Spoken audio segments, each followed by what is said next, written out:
Fala galera, mais um vídeo aqui pro canal. Como é que vocês estão depois de tanto tempo assim, né? 10 dias de data FIFA. Voltamos aqui com o pós-jogo do Vasco. Vitória sobre Fortaleza, vitória importante. Vitória que nos distancia do Z4 cada vez mais. E podemos olhar um pouco mais para cima, né? No G6, talvez no G7, no Campeonato Brasileiro. A vitória é importante, era um jogo, né, na teoria ganhável, daria para vencer, mas diante das circunstâncias eu acho que a gente tem que ressaltar ainda mais a vitória. Porque o que o Hugo Moura fez hoje foi um absurdo, completamente sem sentido, atitude sem noção, para não falar outras coisas. Não foi legal com a torcida, não pensou nos companheiros, tá? E a expulsão merecidíssima. Então assim, ele fez de tudo para botar o jogo a perder, porque até então era um jogo morno. O Vasco começou o jogo devagar, como infelizmente já acontece várias vezes. O Fortaleza chegou 2 vezes, teve uma bola já com 2 minutos de jogo, em que o Albert Henan, ele toma uma bola nas costas dali, entre ele e o lateral, e o Fortaleza quase faz o gol. Então esse tipo de lance não pode acontecer. Se você adianta as linhas, se tá tudo certinho ali, você não pode tomar essa bola ali. Aí mais um pouquinho em seguida, o Fortaleza chegou pela linha de fundo, cruzamento, o cara furou a finalização. Aí o Vasco finalmente se toca um pouco e aí começa a tocar a bola, começa a explorar o lado direito, né, com o Andrés Gomes, que é muito bom ali na velocidade, e o Vasco começa a incomodar por ali, né? Tem 2 jogadas que quase saem em gol, mas de modo geral era um jogo muito abaixo tecnicamente.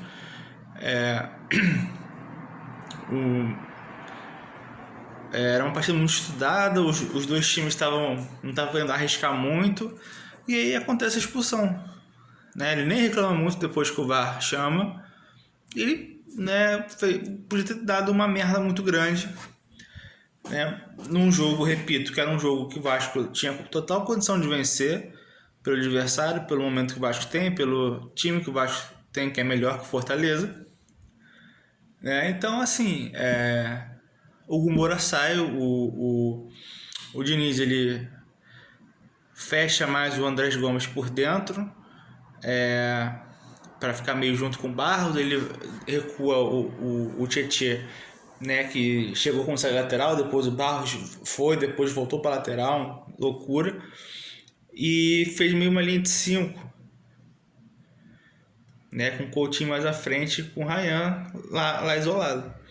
Então assim, o Vasco não sofreu muito nesses minutos finais do primeiro tempo com o Fortaleza, né? Não teve aquela pressão toda, né? Até achei curioso. E aí numa bola de contra-ataque, o Ryan estava sozinho ali no meio, e aí é que eu falo, cara, quando você tem que jogar em contra-ataque, independente se você tiver, né, independentemente se você tiver um a mais, um a menos, você tem que ter um cara de velocidade, porque teoricamente quem estaria ali para receber essa bola, esse passe mais à frente, quando o Vasco recupera a bola, seria o Verratti. E eu pergunto, vocês acham que o Verratti conseguiria dar aquele pique todo até a área e fazer o gol? Não, né? Então assim, quando o Vasco baixa as linhas, né, por questões numéricas, e aí de fato o Vasco joga de maneira reativa, você tem que ter esse parte vertical, porque você vai explorar a velocidade do Ryan ou do próprio Andrés Gomes. Então o gol sai nesse momento. E o Vasco vira o primeiro tempo vencendo por 1-0. E aí é muito nítido a diferença do time com o Verratti e sem o Verratti. Acho que foi muito claro. E aí o Vasco vira pro segundo tempo, e aí eu acho que o Diniz, ele erra, tá? Eu acho que foi o único erro que ele não volta com alterações pro segundo tempo. Eu acho que ele arriscou muito nisso, né? Acho que ele mexeu lá pros 15 ou 20, que ele volta com o mesmo time. Ele volta numa linha de 5, só o Barros à frente ali. O Coutinho tentando recompor um pouco, né? Junto com o próprio Barros. E o Nuno fechando por fora, pelo lado esquerdo, e o Andrés Gomes pelo lado direito. E só o Ryan na frente. E eu achei que ficou muito desprotegido ali a parte da entrada da área, justamente porque você não tinha um outro volante ali marcador. E o Coutinho, ele não é um cara marcador, e com o desgaste que ele estava tendo, de ter que, voltar muito para marcar e tentar puxar algum contra-ataque, cara, não ia dar certo. E o Vasco sofreu e o Vasco hoje teve aquelas atuações de Léo Jardim que a gente está acostumado a ver, né? Que ele não estava bem nesses últimos jogos, tá? E as críticas foram merecidas, as vaias foram merecidas, e hoje ele mostrou porque é o goleiro mais bem pago. As pessoas têm que parar com essa mania de porque não pode criticar. Cara, pode criticar. Se o cara foi mal em algum jogo, se o cara foi mal em 2, 3 jogos como ele estava sendo, né? De saída de gol, de alguns erros de passe, né? De saída de bola, merece criticar, porra. Ele é o goleiro mais bem pago do Brasil, então ele vai ter que lidar com as críticas, porra. Ele quis ser o goleiro mais bem pago, ele fez a renovação, né? Várias tentativas de renovar, não aceitar, blá. Então ele vai aceitar com isso. Então quando ele estiver jogando bem, quando ele estiver salvando como é o normal dele, porra, a gente vai ter que falar, é isso, acabou. Ninguém é passível de não pode falar, não pode criticar. Pode, porra. Claro que pode. De maneira que o Gumora hoje ele perdeu a linha totalmente. Tinha que ser multado, tinha que ser cobrado no vestiário pelo Diniz e por outros jogadores ali.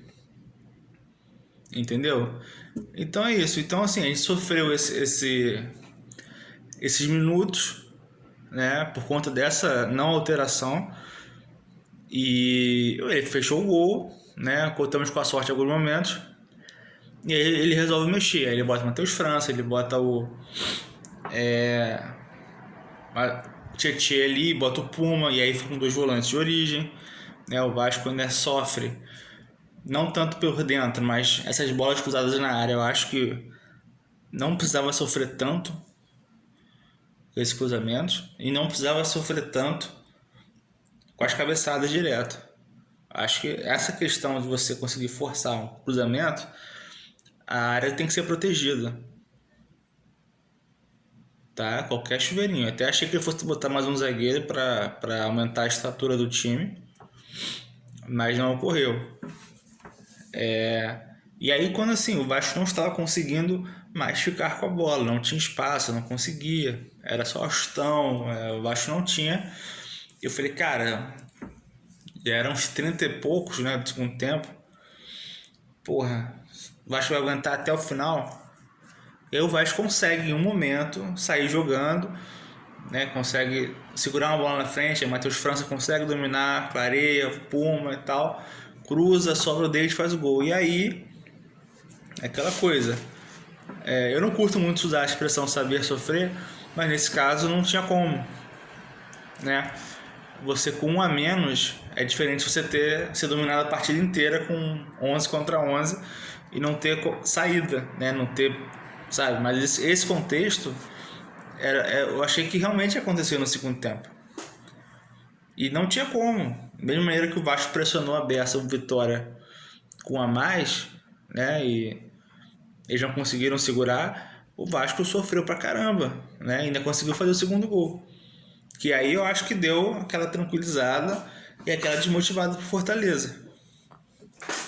Mas eu acho que o time ele foi bem, eu acho o Léo Jardim melhor. Em campo, o Ryan fazendo o que ele sabe fazer de melhor. O Barro jogou muita bola também, acho que foi bem ali na proteção, principalmente quando o Vasco teve um homem a menos. E cara, vamos lembrar que a gente jogou sem 2 laterais, né, praticamente. o PH, né, jogou o jogo inteiro contra o Japão, então não ia jogar hoje. O Puma jogou e só entrou no segundo tempo. Então, assim, a gente teve que botar o Tietê improvisado ali. E sente muita falta a parte ofensiva da falta de não só do PH, mas de lateral de origem. Então teve essa questão. Eu acho que o jogo do Gomes, ele até se virou bem ali pelo lado direito, né, sozinho no mano a mano, mas se tivesse um jogo mais apoiado, talvez ele tivesse mais espaço, né? Eles não tivessem que percorrer tanto campo assim sozinho, né, sem ter um lateral de origem ali. No mais, cara, é difícil você avaliar assim parte técnica, assim, mais a parte tática, já que o Nuno teve que ser mais um auxiliar ali do Piton, o Coutinho teve que baixar muito também, o Andrés Gomes, também correu o jogo inteiro. Então, eu tô feliz pela vitória, mas tudo poderia ter ido pro lá para baixo por conta do Hugo Moura, que, repito, merecidamente expulso, tá? E era um jogo que o Vasco precisava ganhar, era um jogo fundamental. Então, assim, Carlos Coelho está muito bem também, muito seguro. E é isso, pessoal. Eu acho que nitidamente o Vasco é diferente sem o Verratti. Eu acho que em termos de jogo, situações de jogo, ele pode entrar. Agora, hoje realmente não tinha como ele entrar. O Vasco já estava sem ele 11 contra 11, né? E com um a menos ele não tinha espaço ali. Aí eu pergunto, para vocês, já pensou quantos, né, jogos o Vasco poderia ter matado ou ter feito gol se pelo menos no segundo tempo, na metade do segundo tempo ou no começo do segundo tempo, ele tivesse tirado o Verratti do jogo e botado alguém veloz ali, puxado o Ryan para dentro? Porque vários jogos o Vasco, que estava tomando pressão, poderia ter saído no contra-ataque se tivesse velocidade, e o Verratti terminou 90 minutos em campo. Eu acho que foi muito caso contra o Inter no Beira-Rio. Para mim ficou claro. Contra o Botafogo, né, na Copa do Brasil. E teve alguns outros jogos que o Vasco poderia ter né, tido uma vitória tranquila e não aconteceu. Acho que contra o Cruzeiro, acho que no segundo tempo ele de fato tira o Verratti, você vê a mudança que foi o time sem um cara muito fixo, né? Contra o Bahia, entendeu? Então, assim, são situações que estão acontecendo que poderiam já ter acontecido antes e a gente poderia ter mais pontos agora, tá? E é isso, eu acho que o Vasco pode abrir 11 pontos aí, não sei como é que vai ser o Bavi amanhã, né? Mas por enquanto tem 11 pontos em relação à vitória e a 3 pontos aí do G7, mais ou menos, né? Vamos jogar o Fluminense, também joga amanhã, contra o Juventude, deve vencer. Também temos um jogo contra o São Paulo e contra o Bragantino. O Bragantino é fora, São Paulo em casa. Mas aí tem que ver como é que vai estar o Bragantino, como é que vai estar o próprio São Paulo. Mas é isso, eu acho que se o time acreditar e de fato te manter essa escalação, já com a volta do Paulo Henrique, né? E repito, o Diniz ele tem que se encher com essa tática do Andrés Gomes ali pela direita, o Ryan por dentro, e é isso. E firmar isso aí, né? Firmar, que eu digo assim, não é você botar um jogo e no segundo jogo você mudar de opinião, ou botar o Verratti de novo. Não, você tem que botar uns 3 jogos seguidos essa equipe para você gerar entrosamento, para você finalmente jogar sem um cara fixo por dentro, tá? Então é isso, pessoal, até a próxima aí, segunda-feira estamos de volta.